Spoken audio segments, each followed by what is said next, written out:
sur l'émission L'écosystème invité. Aujourd'hui, on va parler de santé communautaire avec celui qui, depuis près de 30 ans, s'engage au service de la santé communautaire dans les réseaux locaux et internationaux de la promotion de la santé. On reçoit aujourd'hui Marc Chen. Marc Chen, bonjour.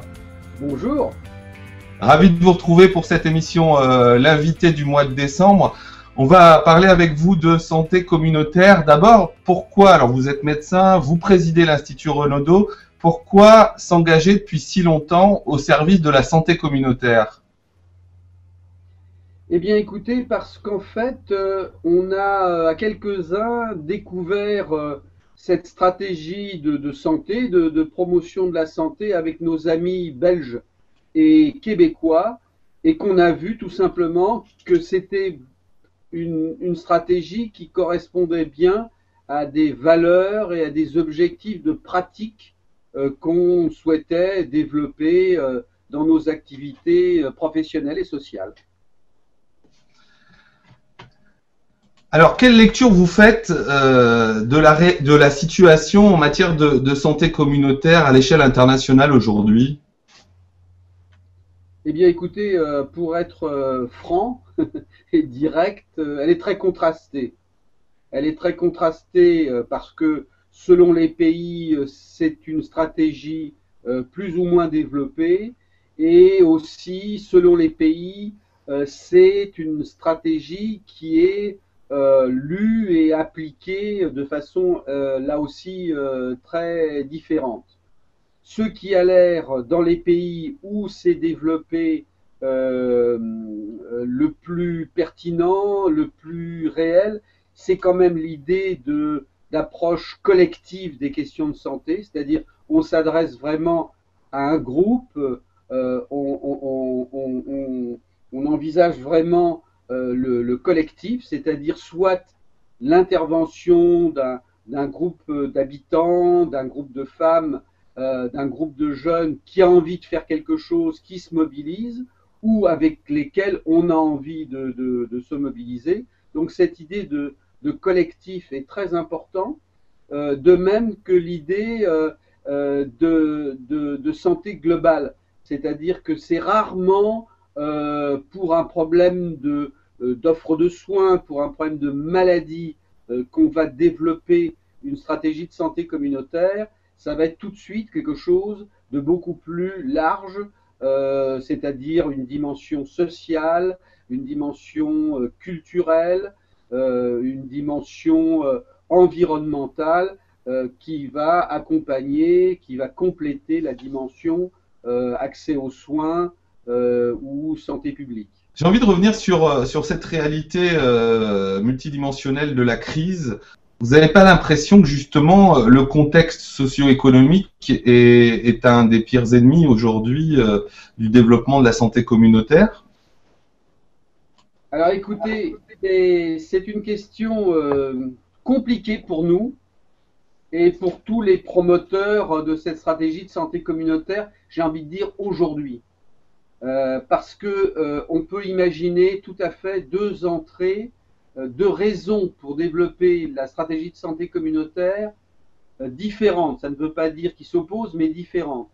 Une qui est de dire on aura de meilleurs résultats si on a une stratégie, quand on mène une action de santé, quelle qu'elle soit, qui soit une stratégie de santé communautaire, parce que on va impliquer les habitants, la population, on va impliquer les autres acteurs du territoire, et donc on pense qu'en impliquant tout le monde, on a aussi des meilleurs résultats avec eux et dans le temps. Ça, c'est donc la stratégie de santé communautaire aujourd'hui dans une société quelle qu'elle soit, riche ou moins riche. Et donc c'est une stratégie de développement de l'action de santé sur un territoire. Il y a une autre lecture, une autre réalité qui est souvent d'ailleurs l'origine des pratiques de santé communautaire, c'est de s'adresser à des publics en grande précarité et de dire quand la puissance publique se retire, quand les moyens d'intervention des services publics de l'État sont réduits, on n'a pas d'autre solution que de demander aux gens de se débrouiller un peu par eux-mêmes, de s'organiser, d'intervenir, de revoir comment ils pratiquent la santé, ils interviennent sur la santé. Et là, c'est une stratégie en quelque sorte de délégation aux communautés, aux habitants de la santé, pour des raisons non pas négatives, mais pour des raisons qui sont le retrait de l'intervention publique de la santé. C'est ce qui s'est passé dans beaucoup de pays, c'est ce qui se passe encore dans un certain nombre de pays qui n'ont pas les infrastructures de santé, qui n'ont pas les médicaments, qui n'ont pas les moyens, et qui vont donc faire appel à l'intervention des populations pour, en quelque sorte, pallier au manque et tenir compte des graves difficultés.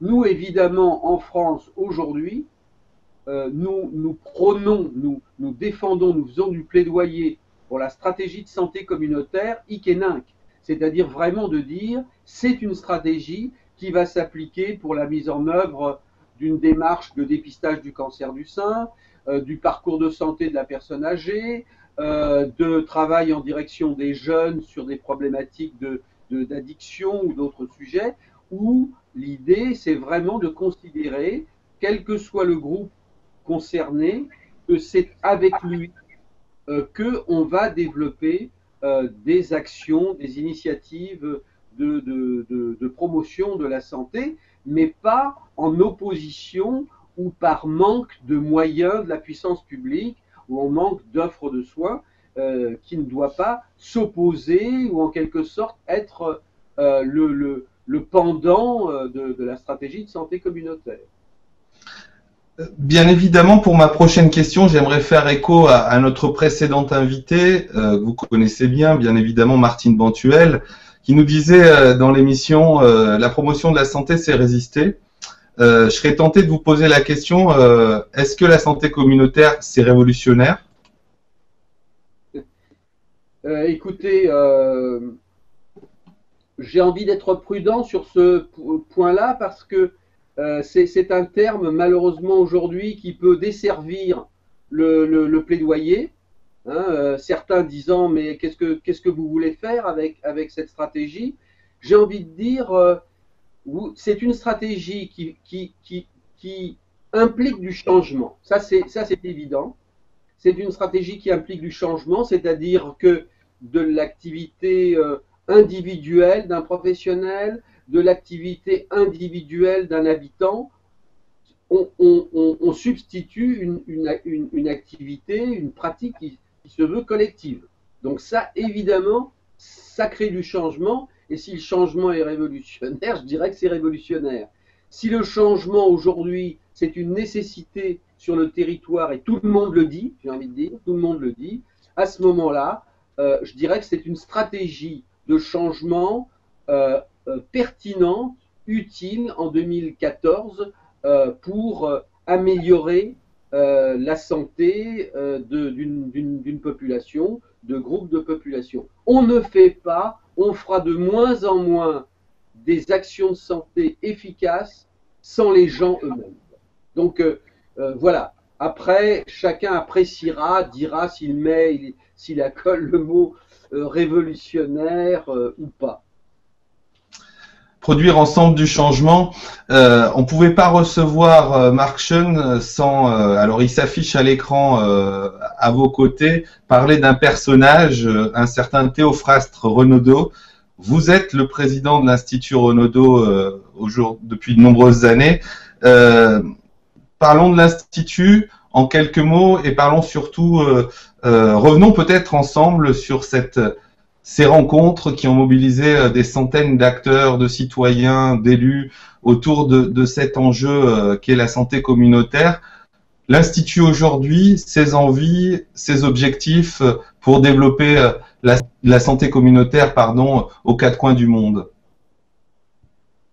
Ben, écoutez, on a, et ça depuis l'origine de l'Institut Renaudot, je dirais en ayant pris mon prédécesseur le nom de Théophraste Renaudot, qui est considéré comme le premier journaliste pour avoir créé la Gazette, mais qui est moins connu comme médecin, et médecin ayant organisé les premières activités pour les plus défavorisés. J'ai envie de dire qu'on est en 2014, mais toute une série de questions qu'on pouvait avoir, j'ai envie de dire à l'époque de Renaudot, mais plus récemment qu'on avait il y a quelques dizaines d'années, nous explosent aujourd'hui à la figure. C'est les inégalités de santé dans un pays pourtant riche comme la France, des pratiques de santé encore très marquées par des pratiques individuelles, des pratiques professionnelles très cloisonnées. Et donc, l'Institut Renaudot, à travers des valeurs, c'est-à-dire de solidarité, de santé pour tous, d'égalité, d'équité, a développé au fil des années, j'ai envie de dire, à la fois le plaidoyer pour les pratiques de santé communautaire et s'est engagé chaque fois que on pensait qu'un terrain concernant les pratiques de santé communautaire était pertinent.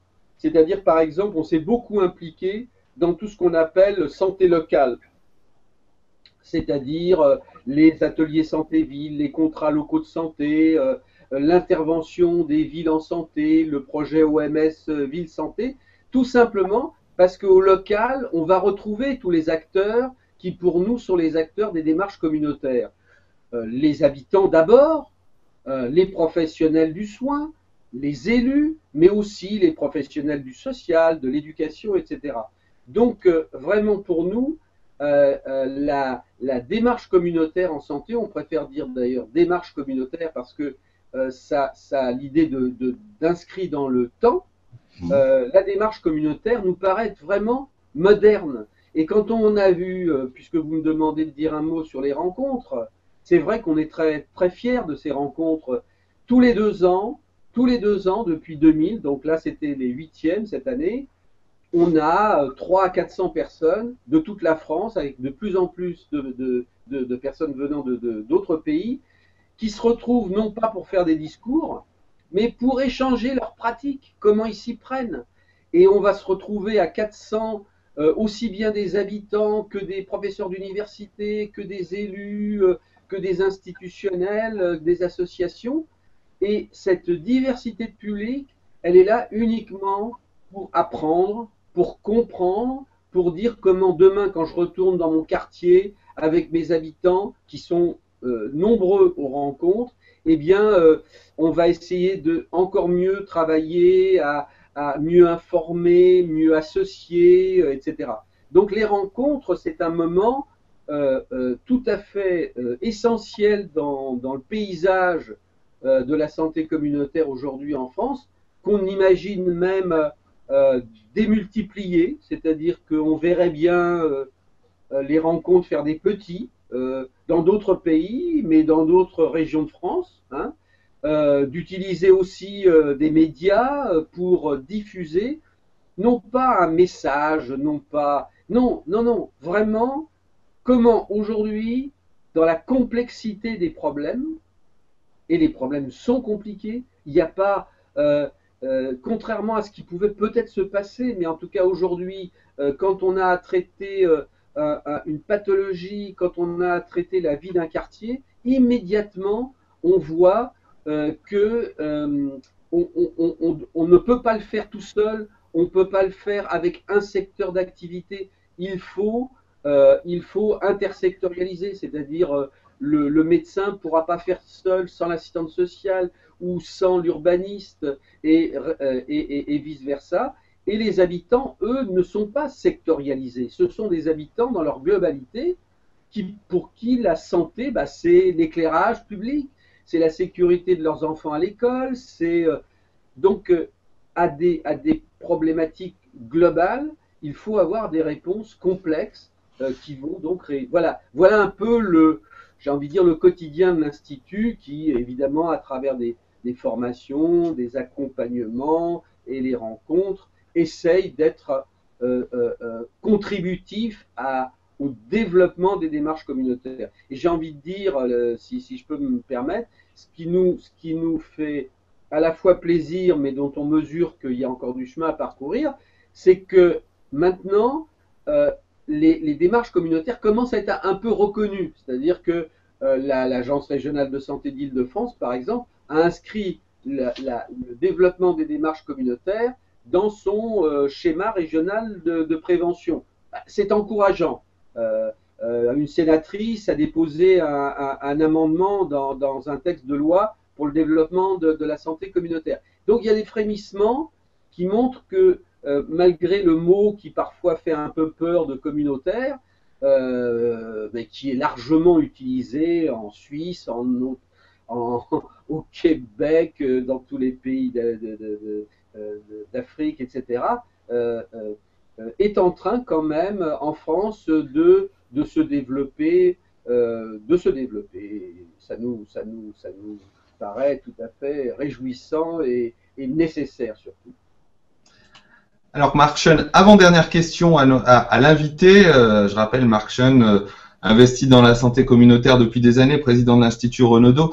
Je me suis posé la question, quelle aventure j'allais virtuelle vous proposer. Alors je vous propose que nous allions imaginer rejoindre une classe d'enfants de 7 à 8 ans d'une petite école du sud de la France, imaginons.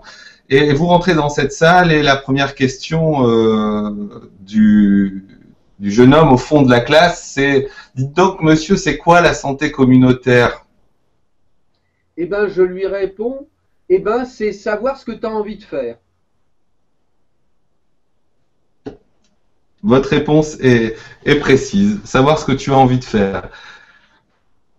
Dernière question, Marc Schoen, comme à tous nos invités de l'écosystème, nous allons vous poser la question de conclusion.